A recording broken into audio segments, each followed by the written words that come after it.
At this time, Ms. Rand will entertain questions from the audience. Because of the academic purpose of her appearance here tonight, we ask that questions come only from cadets here at the Academy. The cadets who are moving up into the audience area now have microphones. They will pass the microphone to you, and when you are indicated, please stand up and ask your question. Now's the time to find out if your P really gave you the right grade on that theme, except for my students. I'll be watching. First question. Cadet Graves, Company 81. Mr. Rand, as you pointed out, the history of philosophy is marked by disagreement in the conclusions of the philosophers. Many of these men, including Kant, used logical processes to arrive at their conclusions. How can we be sure that by using logical analysis and reason that we can arrive at any kind of satisfactory conclusion or any conclusion at all? To begin with, even if the whole world agreed about everything or disagreed about everything, that would not mean anything nor prove anything about your own use of logic.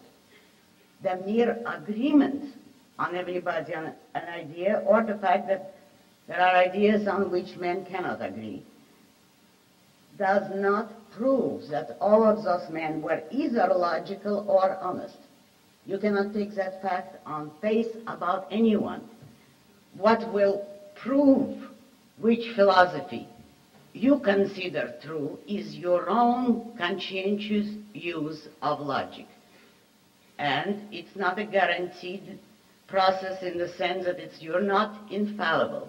It is up to you to learn how to use logic, how to reason, and then you will know what to accept. If you make a mistake, the very mistake will give you a chance to correct your error and to learn more. But outside of your reason and your logic, you do not have any means of knowing anything. But if you conclude that, well, man can know nothing, you would have to look around you and be refuted instantly, because you can see how far man has come, and he had to have knowledge in order to get where he is today. In fact, in order to even arrive at your question, you had to have knowledge. Therefore, man can know something. Then you have to conclude what are the means. Without logic, you will not be able to do it. The sole judge of what is logical is yourself. Only you cannot force your judgment on others, and therefore, if you err, the penalty will be yours. But as to Kant, there can't even be a presumption of innocence about him.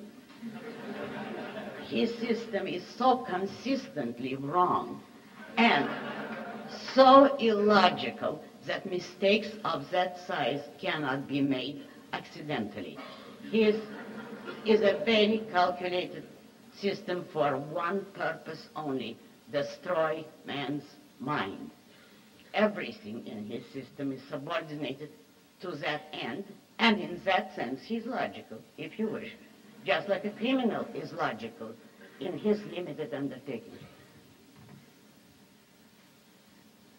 Ms. Rand, as I was under the impression that both you and Emerson were champions of individualism, I was somewhat surprised at your comment concerning his very small mind. Would you care to comment? I'm glad you asked that question.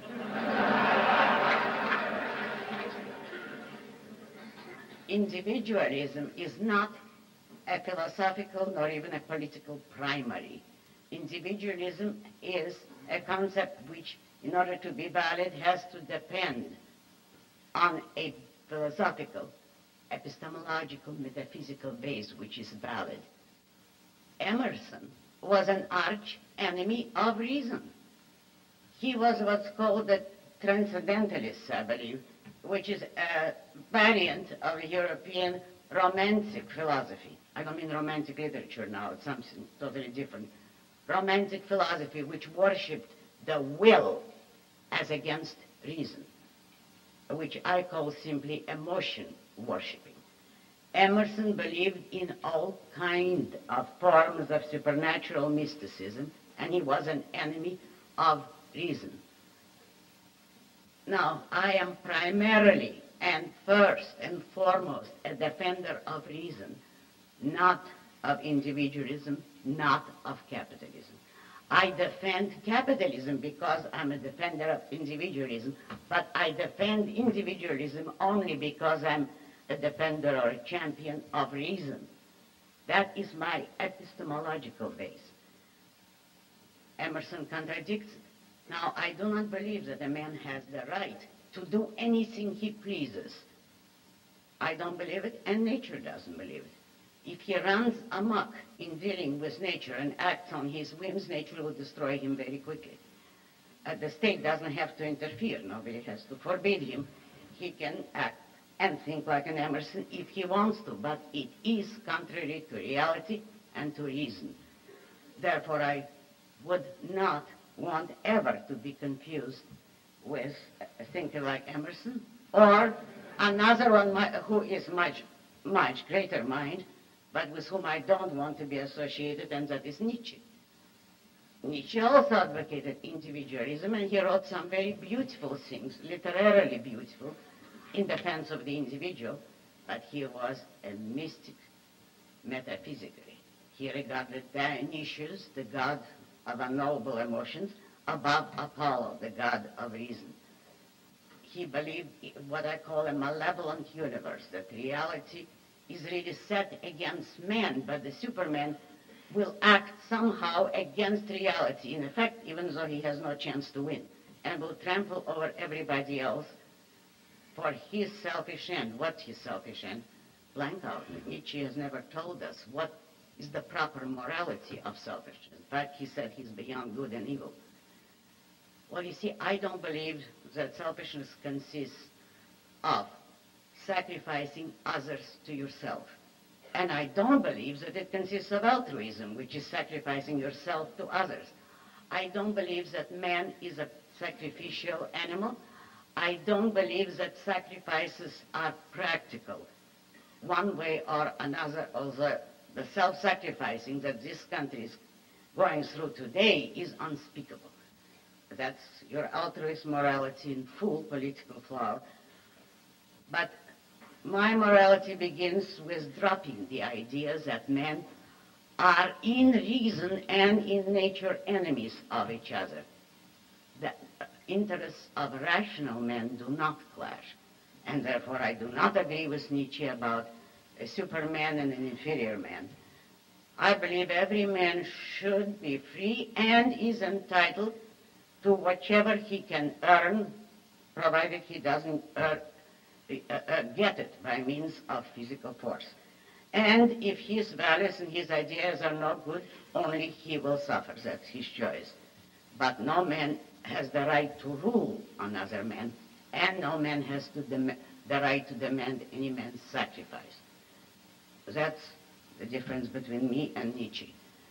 So that if you really want to compare me to anyone, there is only one philosopher who is my base, whose influence I admit and proudly, and that is Aristotle.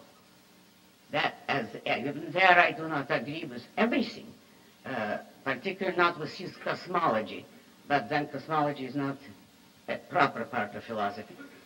I don't agree with the certain Platonic influences which are shown in some of his works, but I agree with all his essential points. And so if you want to pigeonhole me, all right, I'll be proud. And it will be an honor to belong to the same class as Aristotle, but nobody else in philosophy.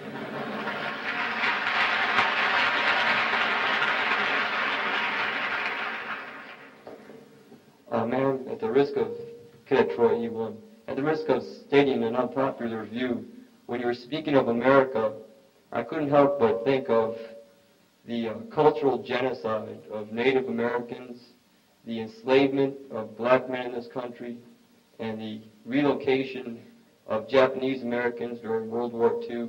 How do you account for all this in your view of America? I missed your first part of the sentence when you said the cultural genesis of America. Genocide of Native Americans? To begin with, there is much more to America than the issue of racism.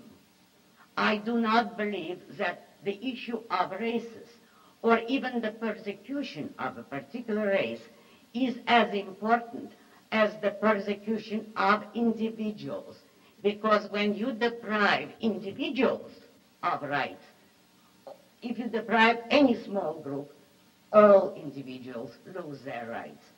Therefore, look at it fundamentally. If you're concerned with minorities, the smallest minority on earth is an individual. If you do not respect individual rights, you will sacrifice or persecute all minorities, and then you'll get to the same treatment given to a majority, which you can observe today in Soviet Russia. But if you ask me, well, now, should America have tolerated slavery? I would say certainly not. And why did they? Well, at the time of the Constitutional Convention, or the debates about the Constitution, the best theoreticians at the time wanted to abolish slavery right then and there, and they should have. The fact is that they compromised with other members of the debate, and that compromise has caused this country a dreadful catastrophe, which had to happen, and that is the Civil War. You could not have slavery existing in a country which proclaims the inalienable rights of man. If you believe in the rights and the institution of slavery, is an enormous contradiction. It is to the honor of this country, which the haters of America never mention, that people died giving their life in order to abolish slavery. There was that much strong philosophical feeling about it. Certainly slavery was a contradiction, but before you criticize this country, remember that that is a remnant of the politics and the philosophies of Europe and of the rest of the world. The black slaves were sold in slavery in many cases by other black tribes. Slavery is something which only the United States of America abolished. Historically, there was no such concept as the right of the individual. The United States is based on that concept. So that so long as men held to the American political philosophies, they had to come to the point even of a civil war, but of eliminating the contradiction with which they could not live, namely the institution of slavery. Incidentally, if you study history, following America's example, slavery or serfdom was abolished in the whole civilized world during the 19th century. What abolished it? Not altruism, not any kind of collectivism, capitalism. The world of free trade could not coexist with slave labor. And countries like Russia, which was the most backward and had serfs, liberated them without any pressure from anyone by economic necessity. Nobody could compete with America economically so long as they attempted to use slave labor. Now that was the liberating influence of America. That's in regard to the slavery of black people. But as to the example of the Japanese people, you mean the labor camps in California? Well, that was certainly not put over by any sort of defender of capitalism or Americanism. That was done by the left-wing, progressive, liberal Democrats of Franklin D. Roosevelt.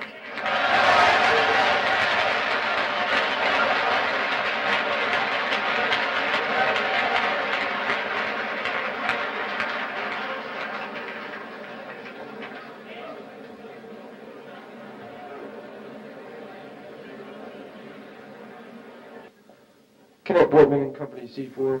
Miss Rand? Oh, genocide? Huh? I'm not sure. Would you excuse me a moment? My friend here points out to me that I didn't pick up another point of your statement or your question because I had to answer you such lengths. I was aware of that. You mean the word genocide?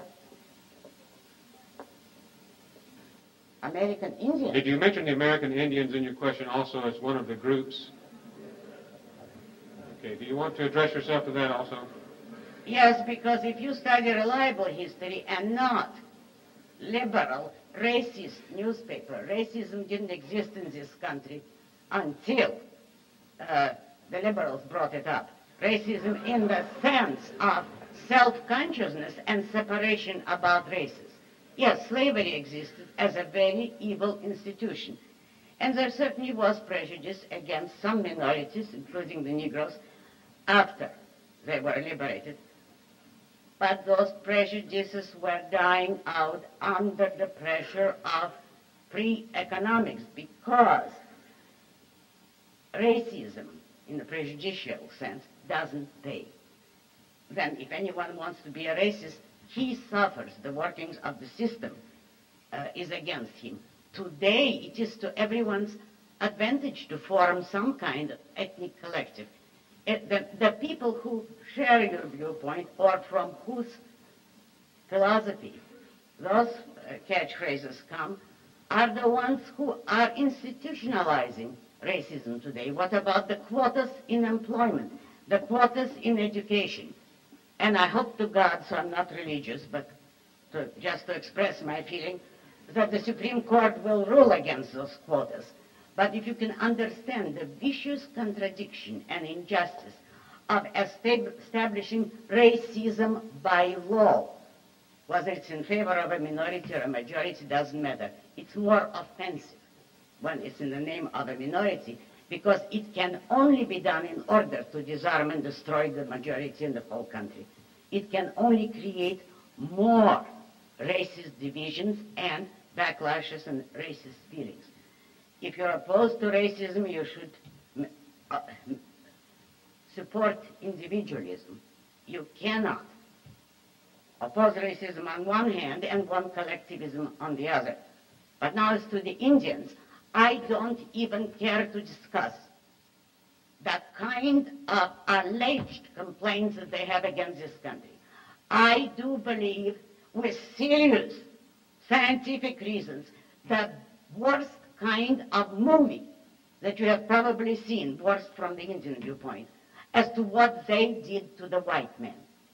I do not think that they had any right to live in a country merely because they were born here and acted and lived like savages. Americans did not conquer that country. Whoever is making sounds there, I think, he thinks that he's right, but please be consistent. You are a racist if you object to that.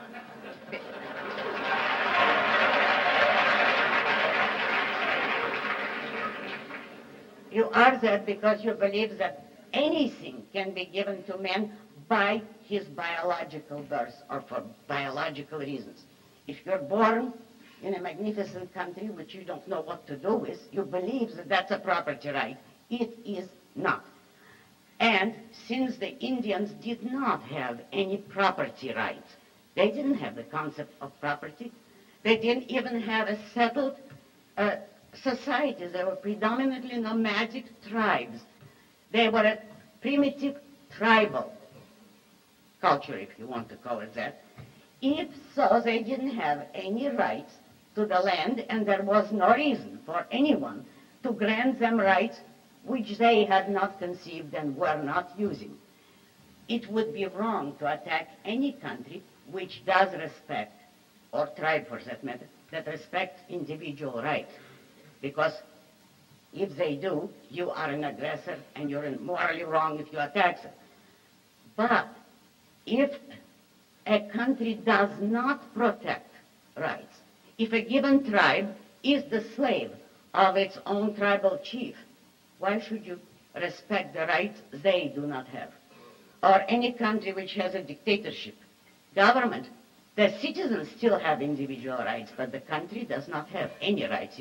Anyone has the right to invade it, because rights are not recognized in this country, and neither you, nor a country, nor anyone can have your cake and eat it too. In other words, want respect for the rights of Indians, who incidentally, for most cases of their tribal history, made agreements with the white man, and then when they had used up whichever they got through the agreement of selling certain territory, then came back and broke the agreements and attacked white settlements.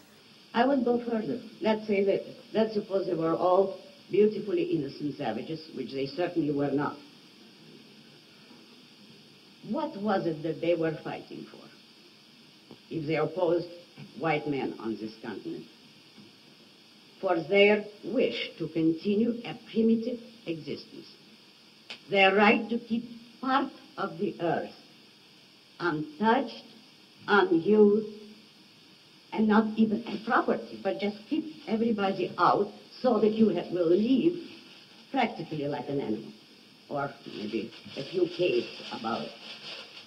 Any white person who brings the element of civilization have the right to take over this country.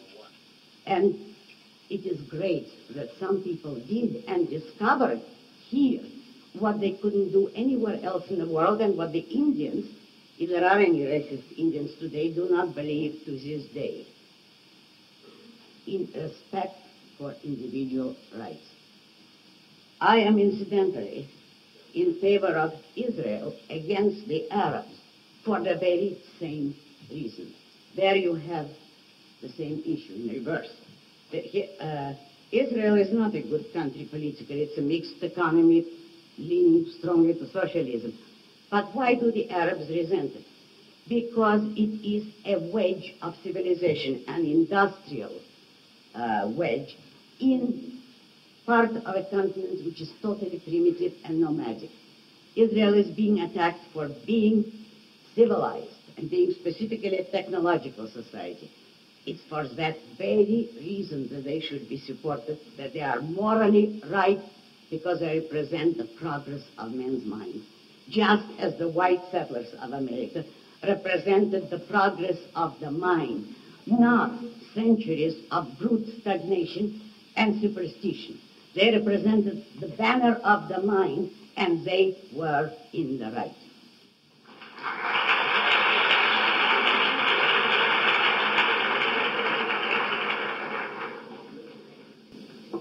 Gentlemen, we have time for just one more brief question and response on perhaps a more eclectic note. Cadet Whitman Company, C4. Ms. Rand, I was wondering, in your novel, Atlas Shrugged, you seem to portray a very strong attitude towards the feminine or female sex. And you also said that I got the idea that the relationship between a man and a woman should be more or less on a business-like attitude and going away from sex except on a completely necessary basis. I was wondering if you thought that they should... I missed the part of your sentence there. What did you say? You came across to me as portraying an attitude of respect, a feeling of respect between a man and a woman. I was wondering if you thought that a man and a woman should experience the emotion of love. You know, I don't think you finished reading Atlas Shrugged.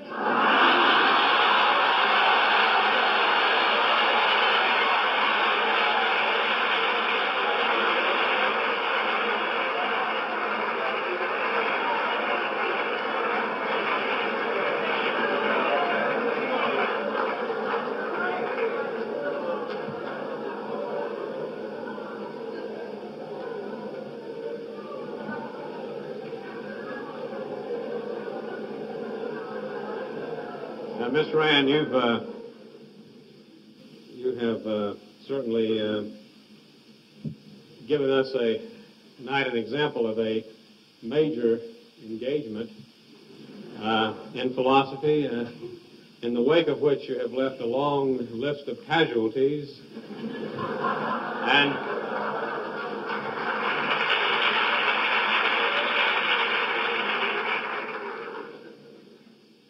and have tossed and gored several sacred cows.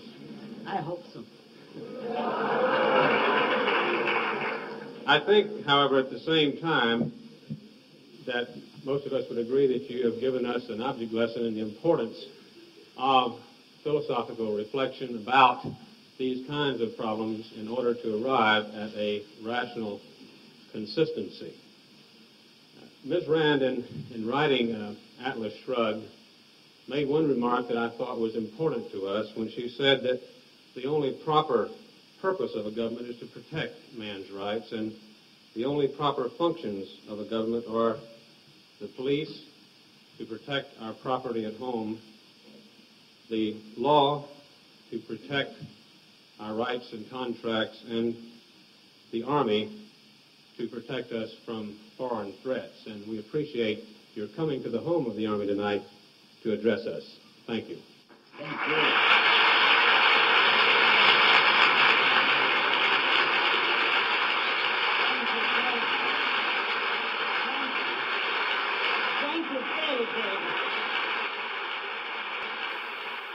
For additional information about other available programs, please contact Second Renaissance at 1-800-729-6149 or at www.aynrandbookstore.com.